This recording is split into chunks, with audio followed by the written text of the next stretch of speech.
नमस्कार दोस्तों, मेरा नाम डॉक्टर वाईपी सिंह है। सिंप्लीफाइंग म्यूचुअल फंड के पार्ट बी में आप सबका स्वागत है। दोस्तों के जैसा मैंने आपको बताया था, आपसे डिस्कस किया था कि पूरे म्यूचुअल फंड के कंसेप्ट को, म्यूचुअल फंड के डिटेल्स को हम 4 पार्ट में डिस्कस करेंगे। पार्ट ए हमारा overview of conceptual framework of mutual fund था, जो हम ऑलरेडी डिस्कस कर चुके हैं। पार्ट बी हमारा टाइप्स ऑफ म्यूचुअल फंड है। टाइप्स ऑफ म्यूचुअल फंड के समय मैंने आपको बताया था कि म्यूचुअल फंड 3 ब्रॉड कैटेगरी में डिवाइडेड है। एक इक्विटी फंड, डेट फंड और हाइब्रिड फंड या बैलेंस फंड। दोस्तों, पिछले वीडियो में मैंने टाइप्स ऑफ म्यूचुअल फंड का जो इक्विटी फंड था उसको डिटेल में डिस्कस किया था। होप आपको वो वीडियो अच्छा लगा होगा। दोस्तों, अगर आपने वो वीडियो नहीं देखा है तो उसको आप जरूर देख लें। जो टाइप्स ऑफ म्यूचुअल फंड का इक्विटी फंड है वो हम ऑलरेडी डिस्कस कर चुके हैं। आज ये वीडियो जो मैं बना रहा हूँ इसमें हम debt fund, types of mutual fund के डेट फंड और हाइब्रिड फंड, जिसको बैलेंस फंड भी कहते हैं, उसके बारे में डिस्कशन करेंगे। दोस्तों, एक रिक्वेस्ट और आपसे है, अगर आपने हमारा चैनल अभी तक सब्सक्राइब नहीं किया है तो प्लीज इसको सब्सक्राइब कर लें और जो भी कमेंट है उसको जरूर दें, उससे हमें इम्प्रूवमेंट में मदद मिलेगी। तो लेट अस स्टार्ट।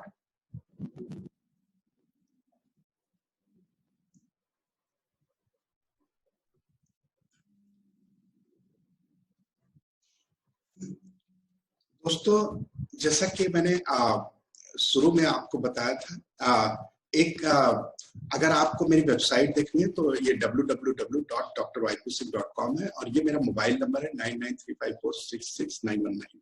ये हमारा वो म्यूचुअल फंड का प्लान है जो हम 4 पार्ट में डिस्कस करेंगे। दोस्तों, कि जैसा कि मैंने पहले बताया था आपको कि म्यूचुअल फंड में की जो फंक्शनिंग है उसमें इन्वेस्टर्स पैसा पूल करता है म्यूचुअल फंड स्कीम में, और उस म्यूचुअल फंड स्कीम के पैसे को फंड मैनेजर मार्केट में लगाता है, इन्वेस्टमेंट करता है, और जो भी रिटर्न होता है वो इन्वेस्टर या यूनिट होल्डर्स को पास ऑन हो जाता है। तो देखा जाए तो अल्टीमेटली सारा पैसा किसमें लगता है? मार्केट में। तो मार्केट में जो फंड मैनेजर पैसा इन्वेस्ट करता है, पूल ऑफ फंड को जो इन्वेस्टर से मोबिलाइज किया हुआ रहता है, उसी के बेस पर हम म्यूचुअल फंड का क्लासिफिकेशन करते हैं। तो फंड मैनेजर के पास बहुत सारा इन्वेस्टमेंट का ऑप्शन अवेलेबल होता है, बहुत तरह के मार्केट अवेलेबल होते हैं इन्वेस्टमेंट के लिए। तो जो क्लासिफिकेशन ऑफ म्यूचुअल फंड है, जो टाइप्स ऑफ म्यूचुअल फंड है या कैटेगरीज ऑफ म्यूचुअल फंड है, उसकी शुरुआत यही से होती है, वो इसी पर बेस्ड होता है। जब हम बात इक्विटी फंड की कर रहे हैं तो पिछले सेशन में मैंने आपको बताया था, पिछले वीडियो में, कि उस केस में फंड मैनेजर आपके पैसे को, जो पूल ऑफ फंड है, उसको इक्विटी मार्केट में लगाता है। मींस वो कंपनीज के इक्विटी शेयर्स में इन्वेस्ट करता है, depending upon the investment objective of that particular scheme. दोस्तों, इस तरह से हमारे पास 3 तरह के ब्रॉड कैटेगरी के फंड हो जाते हैं, इक्विटी और ग्रोथ फंड, दूसरा डेट और इनकम फंड, तीसरा बैलेंस और हाइब्रिड फंड। आज हम जिस फंड की चर्चा कर रहे हैं, जिस कैटेगरी ऑफ म्यूचुअल फंड की चर्चा करने जा रहे हैं, वो 2 है, एक तो डेट फंड और इनकम फंड और दूसरा बैलेंस और हाइब्रिड फंड। तो जैसा कि मैंने आपको बताया था दोस्तों, जैसे इक्विटी मार्केट कई पार्ट्स में डिवाइड, ऐसे ही डेट मार्केट एक बहुत बड़ा सेगमेंट है। और मैंने आपको बताया था डेट मार्केट का मतलब फिक्स्ड इनकम सिक्योरिटीज का मार्केट। ये फिक्स्ड इनकम सिक्योरिटीज का मार्केट है, फिक्स्ड इनकम सिक्योरिटीज। यहां पर fund manager fixed income securities में लगाता है और उसको एक फिक्स्ड इंटरेस्ट मिलता है, एक फिक्स्ड रिटर्न मिलता है, जो कि आपको, इन्वेस्टर्स को या यूनिट होल्डर्स को, जिसने उस स्कीम में पैसा लगाया होता है, उसको पास ऑन होता है। अगर हम डेट मार्केट की बात करें दोस्तों, तो ये कई सेगमेंट्स में डिवाइडेड है। पहला जो एक बड़ा सेगमेंट है वो है कारपोरेट बॉन्ड्स का और डिबेंचर्स का, जिसमें कारपोरेट्स फंड रेज करने के लिए जनरल पब्लिक से या इंस्टीट्यूशन से क्रेडिट लेने के लिए अपने बॉन्ड्स या डिबेंचर्स को इशू करते हैं। दूसरा जो बहुत बड़ा सेगमेंट है डेट मार्केट का, वो है money market instruments. Money market instruments में क्या होता है कि कारपोरेट्स अपनी शॉर्ट टर्म लिक्विडिटी नीड के लिए, शॉर्ट टर्म फंडिंग नीड के लिए short term debt instruments issue करते हैं और उसके थ्रू फंड रेज करते हैं। ये भी एक तरह का क्रेडिट होता है जो जनरल पब्लिक से शॉर्ट ड्यूरेशन के लिए कारपोरेट्स लेते हैं। दूसरा दोस्तों, अगर हम टर्म लोन की बात करें तो ये भी एक बहुत बड़ा सेगमेंट है। Long duration, short duration, medium duration के बहुत सारे क्रेडिट फैसिलिटीज अवेलेबल होते हैं, तो फंड मैनेजर इसमें भी इन्वेस्टमेंट कर सकते हैं। दोस्तों यहाँ पे एक बात का ध्यान रखिएगा, डेट मार्केट में चूंकि एक फिक्स्ड इनकम होती है, तो इसीलिए इस कैटेगरी के जो फंड मैनेजर इस मार्केट में इन्वेस्ट करता है, तो ऐसे म्यूचुअल फंड को हम डेट फंड बोलते हैं या उसी को हम इनकम फंड भी बोलते हैं। द रीजन भी क्योंकि इसमें कैपिटल आपका प्रोटेक्टेड रहता है, irrespective of level of earnings, fixed return आपको मिलना ही मिलना है, इंटरेस्ट आपको मिलना ही मिलना है जो फंड मैनेजर्स होते हैं, क्योंकि ये एक डेट एक फिक्स्ड ऑब्लिगेशन होता है, लीगल ऑब्लिगेशन होता है, और जो भी कर्ज लेता है उसको इंटरेस्ट देना ही देना है। दोस्तों जो चौथी ब्रॉड कैटेगरी है वो डेट मार्केट की, वो है गवर्नमेंट सिक्योरिटीज की, जिसको हम गिल्ट एज सिक्योरिटीज भी बोलते हैं। तो गवर्नमेंट लॉन्ग टर्म के भी सिक्योरिटीज इशू करता है और शॉर्ट टर्म के भी होता है। ऐसे ही हमारे पास पब्लिक सेक्टर यूनिट्स हैं, जैसे कि आपका ओएनजीसी है, एनटीपीसी है, तो इन सबके भी बॉन्ड्स मार्केट में आते हैं, कोल इंडिया है, तो ये लोग भी अपना लोन लेने के लिए अपने बॉन्ड्स इशू करते हैं क्रेडिट के लिए। अपने एक लोन तो होता है कि बैंक या फाइनेंशियल इंस्टीट्यूशन से जाके वो एग्रीमेंट करके और फिर लोन लेते हैं। दूसरा तरीका होता है इस प्रोडक्ट्स के थ्रू अपनी एक फिक्स्ड सिक्योरिटीज इशू करके मार्केट में फ्लोट करके अपने बॉन्ड्स या डिवेंचर इशू करके, जिनको हम क्रेडिटरशिप सिक्योरिटीज भी बोलते हैं, उसको इशू करके वो लोन उठाते हैं या क्रेडिट लेते हैं। तो पब्लिक सेक्टर यूनिट्स जितने भी हैं या बैंकिंग बैंक्स जितने हैं, गवर्नमेंट बैंक्स या पब्लिक सेक्टर बैंक्स, तो वो भी अपने बॉन्ड्स इशू करते हैं to raise the credit, to raise the long term loan या लोन। तो these are the creditorship securities. दोस्तों फंड मैनेजर के पास ये सारे सेगमेंट्स अवेलेबल होते हैं आपके पैसे को, पूल ऑफ फंड को इन्वेस्ट करने के लिए। तो हमने आपको बताया था जो म्यूचुअल फंड का टाइप है इसी पर बेस्ड होता है। तो ऐसे ही तो जब फंड मैनेजर डेट मार्केट में इन्वेस्टमेंट करता है पूल ऑफ फंड को, तो हम ऐसे म्यूचुअल फंड स्कीम की कैटेगरी को हम क्या बोलते हैं, डेट और इनकम फंड। इनकम जैसा कि मैंने आपको बताया इसलिए बोलते हैं इसको इनकम फंड, क्योंकि इसमें एक रेगुलर इनकम, एक फिक्स्ड इनकम आपको मिलता है और आपका प्रिंसिपल सेफ। तो कंपैरेटिवली अगर देखा जाए तो इक्विटी फंड से डेट फंड सेफ होता है, इसमें रिस्क कम होता है। द रीजन प्रिंसिपल इसमें पूरी तरह से आपका प्रोटेक्टेड होता है, और चूंकि एक रेगुलर फिक्स्ड इनकम मिलती है इंटरेस्ट के फॉर्म में, इसलिए इसको हम इनकम फंड बोलते हैं।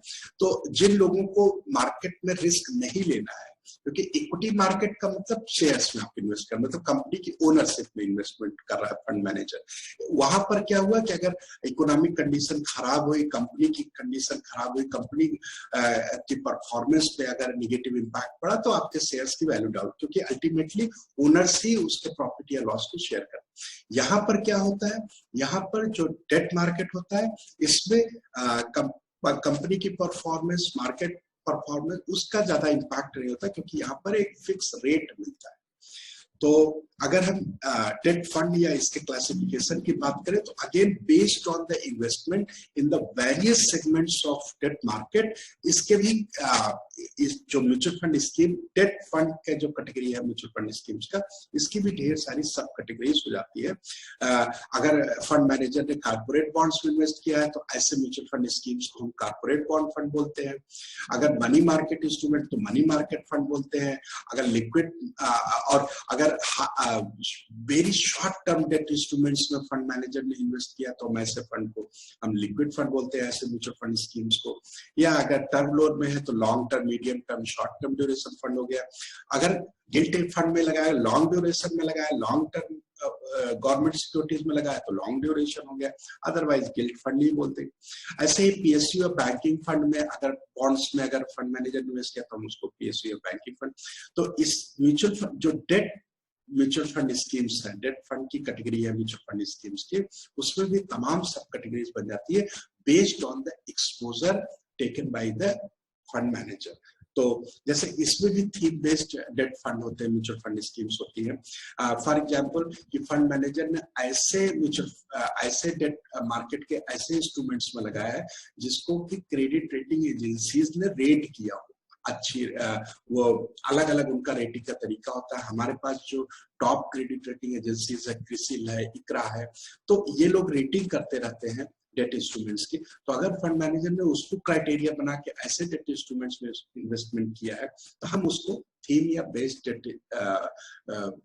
म्यूचुअल फंड स्कीम्स बोलेंगे। और जैसे for example credit rating fund, इसका मतलब फंड मैनेजर ने जो क्रेडिट रेटिंग की हुई डेट इंस्ट्रूमेंट्स है उन्हीं डेट इंस्ट्रूमेंट्स में आपके पैसे का इन्वेस्टमेंट किया है। दोस्तों मैं आपको दिखा देता हूं कि अगर आपको इस कैटेगरी के म्यूचुअल फंड स्कीम को, डेट फंड जो म्यूचुअल फंड स्कीम्स है, इसके बारे में जानना है कि डिफरेंट कारपोरेट हाउस, हमारे पास कारपोरेट हाउसेस जैसे टाटा फंड है, रिलायंस फंड है, एसबीआई मैग्नम म्यूचुअल फंड है, उसके बाद फ्रैंकलिन टेम्पल्टन म्यूचुअल फंड, बहुत सारे फंड हाउसेस है। तो उन फंड हाउसेस में सारी तरह की स्कीम्स है, equity based mutual fund schemes भी है, debt fund based mutual fund schemes भी है, और इसके बाद अभी हम डिस्कस करेंगे तो बैलेंस उसकी भी म्यूचुअल, तो लगभग सारे जितने भी म्यूचुअल फंड हाउसेस है, Kotak mutual fund, HDFC mutual fund, Reliance mutual fund, ICICI mutual fund, ICICI prudence mutual fund, SBI magnum mutual fund, Franklin Templeton, ये सारे फंड हाउसेस के पास हर तरह की स्कीम है। ऑब्वियसली इनके पास डेट फंड की भी स्कीम्स है। तो आइए अगर उसके बारे में जानना है तो हम कैसे पता करेंगे।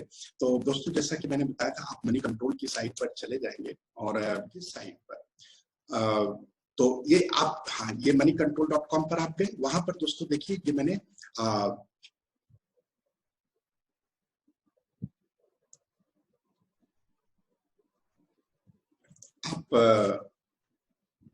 उसमें आप ये म्यूचुअल फंड पर आप चले गए।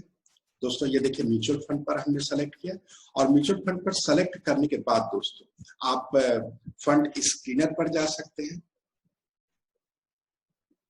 और फिर उसमें आप ये फंड कैटेगरी है दोस्तों, तो आपने फंड कैटेगरी पर क्लिक किया।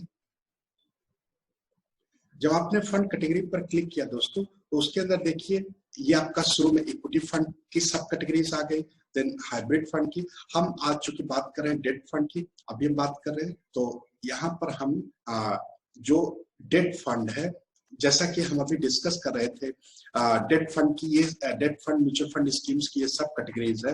जैसे लॉन्ग ड्यूरेशन फंड है, शॉर्ट ड्यूरेशन फंड है।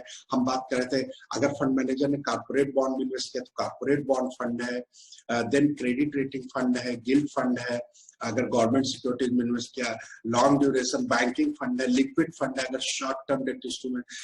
एक दोस्तों एक आपको बहुत ही डिफरेंट लग रहा होगा, fixed maturity plans, interval plan.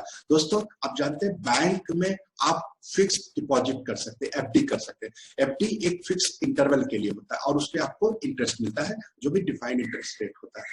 ऐसे ही म्यूचुअल फंड में डेट स्कीम्स में एक कैटेगरी है एफएमपी, जिसको बोलते हैं फिक्स म्यूचुअल इन्वेस्टमेंट करना है, तो उससे बजाय वो म्यूचुअल फंड की, debt fund mutual fund scheme की जो सब कैटेगरी है एफएमपी, फिक्स मैच्योरिटी प्लान, उसको चूज कर सकता है।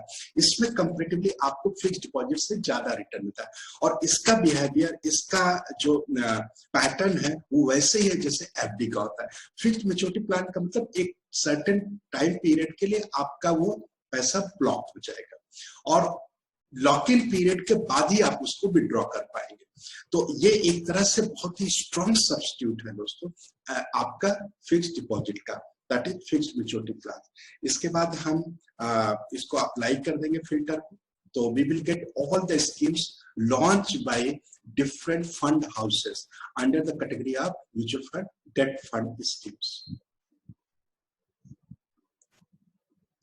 दोस्तों ये आप देखिए, ये वो सारे म्यूचुअल फंड स्कीम्स की लिस्टिंग आ गई है जो कि हमारा डेट फंड या इनकम फंड को मिला। इनकम फंड मैंने बताया इसलिए बोलते हैं क्योंकि आपको एक regular income, fixed income in the form of interest fund manager को मिलती है और वही इनकम वो आपसे शेयर करता है, ट्रांसफर कर।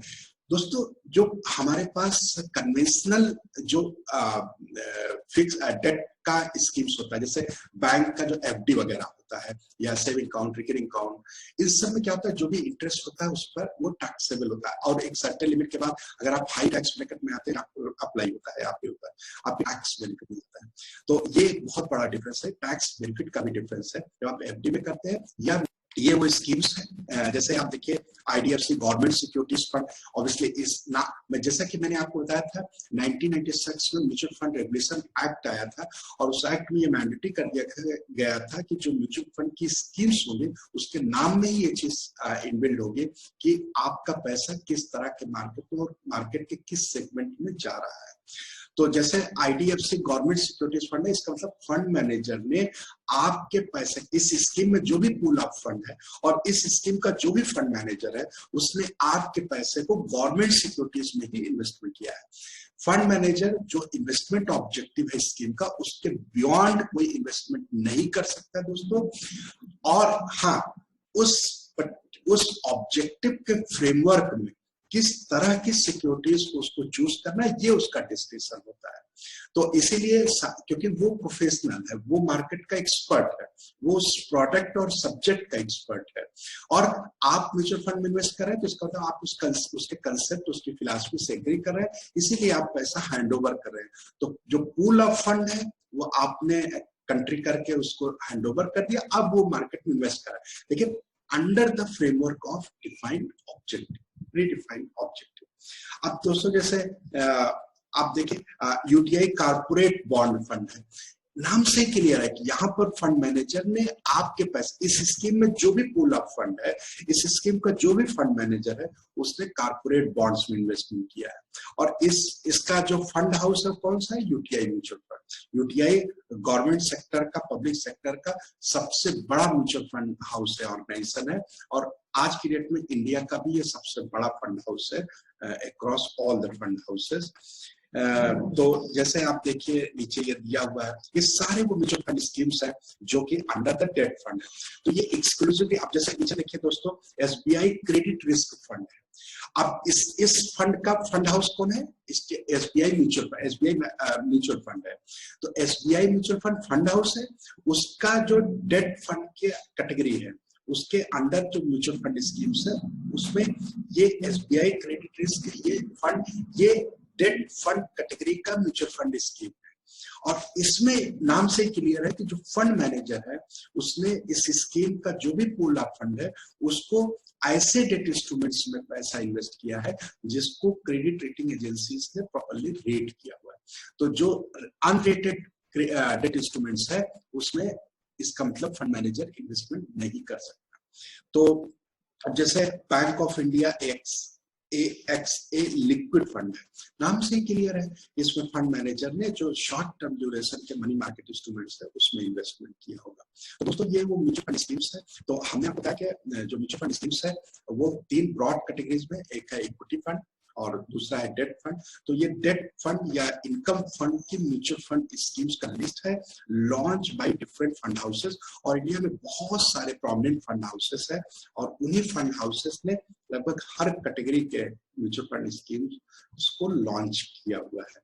तो ये डेट स्कीम्स है, और अगर आप देखेंगे तो इसका डिटेल ये देखिए जो क्रेडिट रेटिंग है, 5 स्टार रेटिंग किया हुआ है। उसके बाद और जैसा कि मैंने बताया asset under management, asset under management क्या होता है, उस पर्टिकुलर स्कीम में जो पूल ऑफ फंड है उसकी उस मार्केट वैल्यू क्या है। तो ये उस फंड, उस म्यूचुअल फंड स्कीम की साइज को दर्शाता है। तो अगर आपको ये जानना है कि कौन सा म्यूचुअल फंड स्कीम बहुत, आप देखिए जैसे ये आईडीएफसी बॉन्ड फंड है दोस्तों, आईडीएफसी बॉन्ड फंड है, मीडियम टर्म प्लान। इसका अगर आप देखें तो इसका एसेट अंडर मैनेजमेंट कितना है, 3005.98 करोड़ रुपए। तो ये इस म्यूचुअल फंड स्कीम का फंड साइज है। तो ऐसे ही एसेट अंडर मैनेजमेंट किसी भी म्यूचुअल फंड स्कीम की साइज को शो करता है। दोस्तों उम्मीद करता हूं कि वीडियो आपको अच्छा लगा होगा, और अब मैं आपसे ये डिस्कस करने जा रहा हूं कि जो बैलेंस फंड होता है उसकी म्यूचुअल फंड स्कीम्स क्या है, और उसमें फंड मैनेजर आपके पैसे का एक्सपोजर कहाँ देता है। तो लेट अस स्टार्ट। दोस्तों, जैसा कि हम आपसे डिस्कस कर रहे थे टाइप्स ऑफ म्यूचुअल फंड में, कि हाइब्रिड फंड का मतलब जहां पर फंड मैनेजर ने इक्विटी मार्केट और डेट मार्केट दोनों में एक्सपोजर लिया हुआ, दोनों में इन्वेस्टमेंट किया हुआ। तो अगर आपको याद होगा तो पहले दूसरे वीडियो में टाइप्स ऑफ म्यूचुअल फंड में मैंने आपको ये बताया था कि किसी भी फंड को हाइब्रिड फंड होने के लिए ये जरूरी है कि, क्योंकि यहाँ पर उसने दोनों मार्केट में इन्वेस्ट किया है, इक्विटी मार्केट में भी, equity market and debt market. आपका दो तरह का मार्केट है, तो यहाँ पर उसने मिक्स इन्वेस्टमेंट किया होगा, मिक्स इन्वेस्टमेंट। और आपको दोस्तों याद होगा उसी समय मैंने बताया था कि किसी भी म्यूचुअल जो हाइब्रिड फंड या balance fund mutual fund scheme की कैटेगरी है, तो किसी भी म्यूचुअल फंड स्कीम को हाइब्रिड फंड की कैटेगरी में आने के लिए जरूरी है कि यहाँ पर फंड मैनेजर ने मिनिमम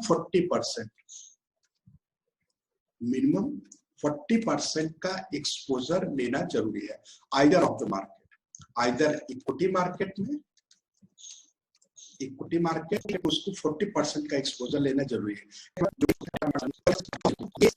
जरूरी है पहला तो फंड को, म्यूचुअल स्कीम को हाइब्रिड फंड में आने के लिए जरूरी है वो equity market as well as debt market दोनों में, मतलब फंड मार्केट दोनों मार्केट में इन्वेस्ट करे। लेकिन इसके साथ एक जरूरी बात और, उसको एक मार्केट में 40% का मिनिमम एक्सपोजर लेना होगा। अगर उसने एक मार्केट में 10% का लिया और दूसरी मार्केट में 90% का, तो ऐसा mutual fund scheme balance fund की कैटेगरी में नहीं माना जाएगा। तो अगर आपको देखना है कि वो डिफरेंट म्यूचुअल फंड हाउसेस ने जो हमारे इंडिया में है, उन्होंने बैलेंस फंड या हाइब्रिड फंड की कैटेगरी में, बैलेंस फंड हम इसलिए दोस्तों बोलते हैं क्योंकि यहाँ पर उसने इन्वेस्टमेंट दोनों मार्केट में, इक्विटी और डेट दोनों में।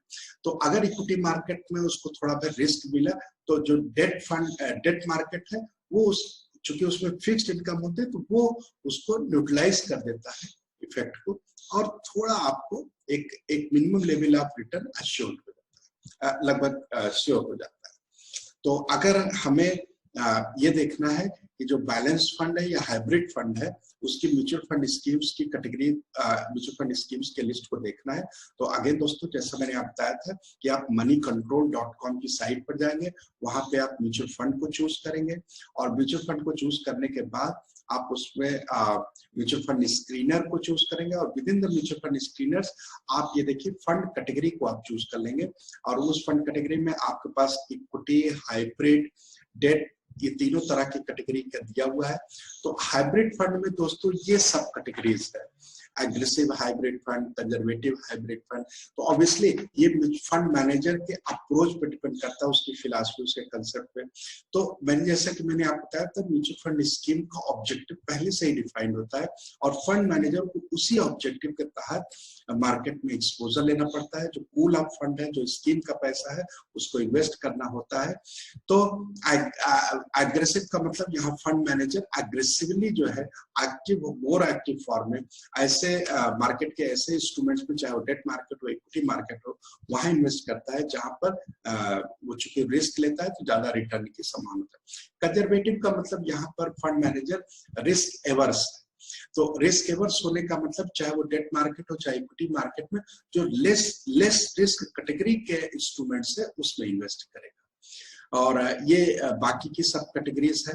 फिक्स्ड मैच्योरिटी प्लान यहाँ पर भी है दोस्तों, इसमें एक सर्टेन टाइम के लिए आपका पैसा लॉक इन हो जाएगा, लॉक हो जाएगा, उसी के बाद आप उसको विड्रॉ कर पाए। तो अगर ये इसमें हाइब्रिड फंड की कैटेगरी में आता है, तो इसका मतलब फंड मैनेजर ने दोनों मार्केट में इन्वेस्ट किया, चाहे वो इक्विटी मार्केट हो चाहे डेट मार्केट हो, और लेकिन यहाँ पर एक सर्टेन टाइम के लिए उसने लॉक कर दिया है आपके पैसे को, तो there is a lock in period. अब आइए देखते हैं कि इस हाइब्रिड फंड या बैलेंस फंड की कैटेगरी में कौन कौन सी म्यूचुअल फंड स्कीम्स है जिसको डिफरेंट फंड हाउसेस ने लॉन्च किया हुआ है under the these sub categories. तो हम अप्लाई फिल्टर पर करें जाएंगे,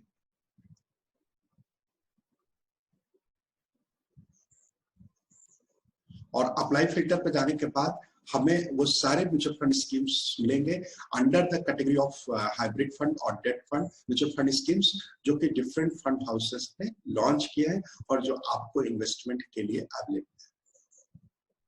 दोस्तों ये देखिए, these are the mutual fund schemes launched by different fund houses। ये आप देखिए, ये वो स्कीम्स है। और जैसे टाटा आर्बिट्रेज फंड है, L&T आर्बिट्रेज फंड है, तो these are आर्बिट्रेज स्विच करता है जो प्राइस डिफरेंशियल है उसके एडवांटेज को डिराइव करने के लिए स्विच ओवर करता रहता है। जहां पे ज्यादा रिटर्न होता है, जहां पे कम होता है, तो कम से ज्यादा की तरफ वो स्विच ओवर करता है। और ये जैसे HDFC बैलेंस एडवांटेज फंड है, तो these are the mutual fund IDFC regular saving funds है। तो this is a strong substitute for the saving account. जो बैंक में सेविंग अकाउंट में पैसा रखते हैं उनके लिए ये सब्स्टिट्यूट है कि वो IDFC रेगुलर सेविंग फंड में, तो एटलीस्ट जो सेविंग अकाउंट में उनको जो इंटरेस्ट मिलता है कंपैरेटिवली उससे ज्यादा रिटर्न यहाँ पर मिलेगा। तो ये एक हाइब्रिड फंड का मतलब यहाँ पर फंड मैनेजर ने थोड़ा सा एक्सपोजर इक्विटी में भी लिया होगा, जो बहुत ही कम रिस्क के इक्विटी शेयर्स होंगे जिनका मार्केट रिस्क से ज्यादा नहीं लिंक होता है। और दूसरा, डेट मार्केट में ऐसे इंस्ट्रूमेंट लिया होगा जो शॉर्ट टर्म डेट इंस्ट्रूमेंट्स होंगे ताकि उसमें एक फिक्स्ड रेगुलर इनकम मिलता रहे। तो these are the mutual fund schemes under the hybrid और बैलेंस फंड कैटेगरी। और इसमें फंड मैनेजर ने दोनों तरह की market, equity market as well as debt market, दोनों में एक्सपोजर लिया होता है। दोनों में पूल ऑफ फंड या म्यूचुअल फंड स्कीम के पैसे को इन्वेस्ट किया हुआ होता है। और इसके डिटेल जानना है तो इसमें भी आप देखिए, ये 5 star rating, different credit rating agency भी इसकी रेटिंग की हुई है, 5 स्टार के भी बैलेंस फंड होते हैं। तो अगर आपको दोस्तों यहाँ पे ध्यान, अगर आपको मार्केट का, इक्विटी मार्केट का भी एक्सपोजर लेना है लेकिन आप रिस्क एवर्स है और आप रिस्क भी कम लेना चाहते हैं और आप रिटर्न भी चाहते हैं कि रिजनेबली ठीक हो, एटलीस्ट FD से ज्यादा हो, सेविंग अकाउंट से ज्यादा हो, तो जब आप डेट फंड की कैटेगरी के म्यूचुअल, तो वहां पर आपका रिटर्न बहुत कम हो जाता है। आपका कैपिटल तो प्रोटेक्टेड होता है लेकिन रिटर्न कम। तो ऐसे में आपके लिए बेहतर है कि आप बैलेंस फंड की म्यूचुअल फंड स्कीम्स को चूज करें, क्योंकि यहाँ पर आपको इक्विटी मार्केट का भी एक्सपोजर मिलता है और डेट मार्केट का भी एक्सपोजर मिलता है। और इक्विटी मार्केट में अगर थोड़ा बहुत फ्लक्चुएशन हुआ और उसमें आपके शेयर प्राइसेस डाउन हुए, कंपनी की परफॉर्मेंस खराब हुई, तो चूंकि उसमें प्रोपोर्शनेटली डेट मार्केट में भी फंड मैनेजर ने एक्सपोजर ले रखा है, तो वहां से आपको एक मिनिमम लेवल ऑफ रिटर्न आपको मिल जाता है फंड मैनेजर को, जो कि वो आपको पास ऑन करता है रेगुलर बेस पर। तो कहने का मतलब कि अगर आप चाहते हैं कि एक मिनिमम लेवल ऑफ रिटर्न आपको मिले और आपका रिस्क लेवल भी कम हो, कैपिटल भी एक हद तक आपका प्रोटेक्टेड रहे, तो और आप बहुत ज्यादा रिस्क भी नहीं, तो आप इक्विटी मार्केट और डेट मार्केट की जगह आप बैलेंस फंड को चूज करें टू स्टार्ट विथ, ताकि आपका रिटर्न भी एडिक्वेट हो, कैपिटल भी सेफ हो, और उसके बाद आपका इक्विटी मार्केट का भी एक्सपोजर हो। तो ये ऐसे म्यूचुअल फंड स्कीम्स आपके लिए बेस्ट होते हैं। और इनके पोर्टफोलियो को देख के आप पता कर सकते हैं कि वो कौन कौन से इक्विटी शेयर्स है जिसमें फंड मैनेजर ने इन्वेस्ट किया है, वो कौन कौन से डेट इंस्ट्रूमेंट्स है जिसमें फंड मैनेजर ने इन्वेस्ट किया है। तो दोस्तों उम्मीद करता हूं कि ये जो टाइप्स ऑफ म्यूचुअल फंड का जो सेशन है आपको बहुत अच्छा लगा होगा, और आप अपना कमेंट मुझे जरूर दीजिएगा।